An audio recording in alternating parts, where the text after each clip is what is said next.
आज की हमारी कहानी का नाम है बहू पीछे बेटी आगे।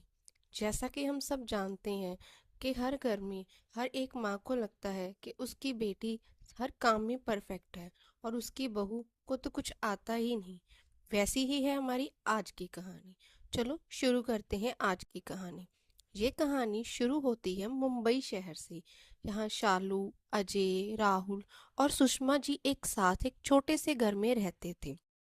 शालू पूरा दिन घर का काम करती रहती, लेकिन उसकी सास सुषमा जी हमेशा उसके काम में कमी निकालती रहती और कहती रहती, अगर मेरी बेटी होती तो तुमसे अच्छा काम करती। एक दिन शालू रसोई में खाना बना रही थी, तब सुषमा जी ने पीछे से आकर देखा और बोल पड़ी। चालू, ये जो सब्जी फिर से जली हुई लग रही है। राखनी होती तो वो कभी इस तरह का खाना नहीं बनाती। और मेरी बेटी तो हर काम में परफेक्ट है। शालू बेचारी चुपचाप सुनती रहती। उसका मन तो बहुत दुखी होता, लेकिन वह कुछ नहीं कहती। वो अपना सारा ध्यान अपने काम में लगाए रखती।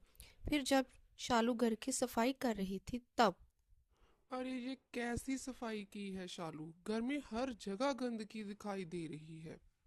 माँ जी, मैंने अभी सारा घर साफ किया है। और वैसे भी आज तो मैंने डीप क्लीनिंग की है। अच्छा, लगता तो नहीं है कि तुमने सफाई की है। अगर मेरी बेटी होती तो वो घर को अच्छे से चमका कर रखती। तुम्हारी जैसी नहीं है वो। बेचारी शालू कुछ नहीं कहती, बस चुपचाप वहां से चली जाती है। फिर एक दिन शालू, तुमने मेरे कपड़े नहीं धोए। माँ जी, मैंने धो दिए थे।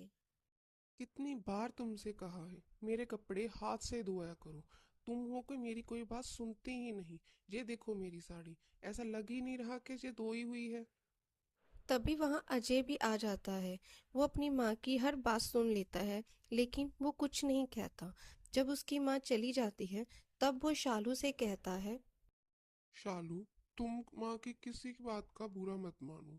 माँ की तो आदत है कुछ ना कुछ कहने की। मुझे मालूम है तुम हर काम अच्छा करती हो। कुछ दिनों बाद अजय को काम के सिलसिले से कुछ दिनों के लिए शहर से बाहर जाना पड़ता है और वो शालू से कहता है कि शालू, मुझे काम के सिलसिले से बाहर जाना पड़ेगा। तुम घर का, अपना और माँ का अच्छे से ख्याल रखना। आप टेंशन मत लीजिए, मैं सबका ख्याल रखूंगी। अजय के जाने के बाद सुषमा जी की तबीयत अचानक खराब हो जाती है। शालू उन्हें हॉस्पिटल में एडमिट करवाती है। हॉस्पिटल में सुषमा जी कहती हैं। शालू, रागिनी को फोन करो, उसे कहो कि वो यहाँ जल्दी से आ जाए। शालू रागिनी को फोन करती है और सुषमा जी के बारे में सब बता देती है, लेकिन तब रागिनी कहती है। भाभी, मैं अभी तो नहीं आ सकती। अभी बच्चों के एग्जाम चल रहे हैं, लेकिन इनके एग्जाम खत्म होते ही मैं आपके पास आ जाऊंगी। शालू फोन रख देती है, लेकिन वो सुषमा जी को कुछ नहीं बताती। वो दिन रात सुषमा जी की सेवा करती है। जल्द ही उनकी हालत में सुधार हो जाता है और वो घर आ जाते हैं। घर आने के बाद सुषमा जी कहती हैं। शालू, तुमने रागिनी को फोन किया था, वो क्यों नहीं आई? हाँ माँ जी, मैंने फ़ोन किया था। वो क्या है ना, दीदी के बच्चों के एग्ज़ाम चल रहे थे, वो इसलिए नहीं आ पाई। यह सुनकर सुषमा जी चुप हो जाती हैं। फिर थोड़ी देर बाद उन्हें राहुल का ख्याल आता है और वो शालू से पूछती हैं। शालू, राहुल के एग्जाम कब हैं? माँ जी, वो राहुल के एग्ज़ाम तो चल रहे हैं, लेकिन आपके बीमार होने के कारण वो एग्ज़ाम दे नहीं पाया। लेकिन आप किसी बात की टेंशन मत कीजिए। एग्ज़ाम का क्या है, वो तो अगले साल फिर से आ जाएंगे।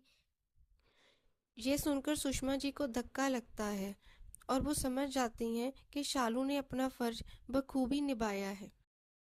वो ये समझ जाती हैं कि उनके बुरे वक्त में उनकी बेटी ने नहीं, उनकी बहू ने उनका साथ दिया है। शालू बेटा, मुझे माफ कर दो। मैंने तुम्हें हमेशा बुरा भला कहा, लेकिन तुमने अपना फर्ज बखूबी निभाया है बेटा।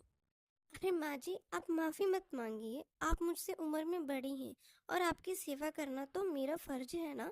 सुषमा जी को अपने बिहार पर बहुत शर्म आती है और वो शालू को गले लगाती हैं और एक जिंदगी की नई शुरुआत करती हैं। Thanks for watching.